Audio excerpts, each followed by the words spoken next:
Councilmember Eaton. Thank you. This particular saga didn't actually start in 2012. It started in 2003 when the city exercised its right of first refusal when the YMCA decided to sell their old building. The city intervened in an attempt to protect 100 units of affordable housing and bought the property, borrowed $3.5 million to buy the property, and then, that was in October of 2003, if I recall correctly, we released a RFP seeking a first we found that the building was decrepit and full of asbestos and had a variety of other problems, and after a long debate over whether we should renovate the building or tear it down, we determined that it should be torn down and sold for development. We let out a RFP, a group called HDC LLC of Novi came in and entered into arrangements with us to build 2 towers on this site with a variety of uses, including some affordable housing, not the single occupant residency that had been there, but some form of affordable housing. And that project kind of dragged on, which seems to be of a kind when the city engages in real estate speculation. And in November of 2007, council pulled the plug on it, ended that relationship with that developer. And by canceling that relationship with that developer, we lost the $1.1 million that we had spent on relocating the people that had been living in that housing that the developer had promised us they'd reimburse us for, but didn't have to once we released them from their project. We also had paid $1 million for the removal of the asbestos and the demolition of the building. So we're up to $5.5 million at this point in time because we had engaged in this real estate speculation by exercising our right of first refusal.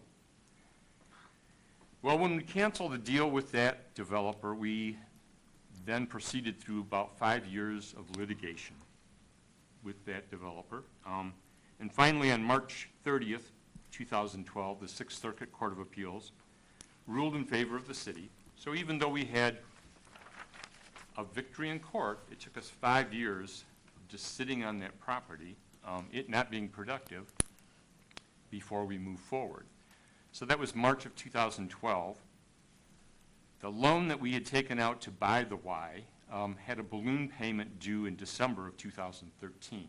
So early in 2013, council decided that they should put this on the market, and that's approximately when Mr. Dahlman and the others bid on this project.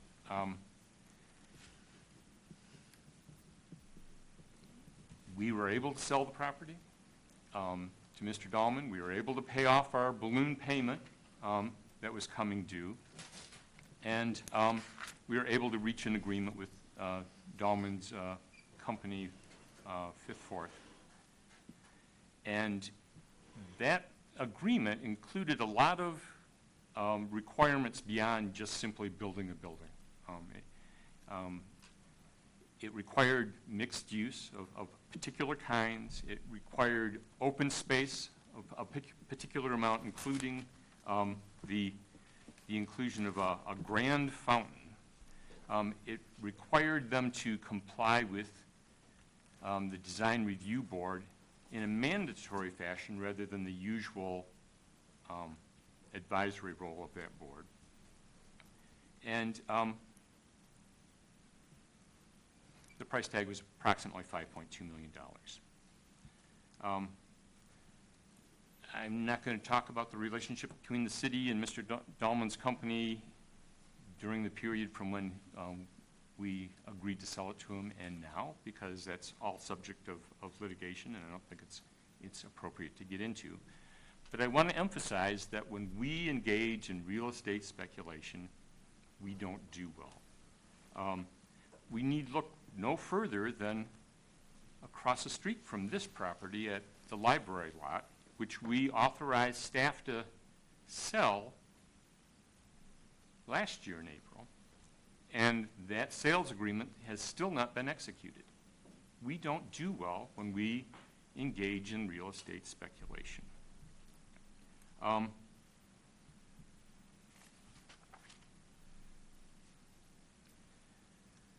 This resolution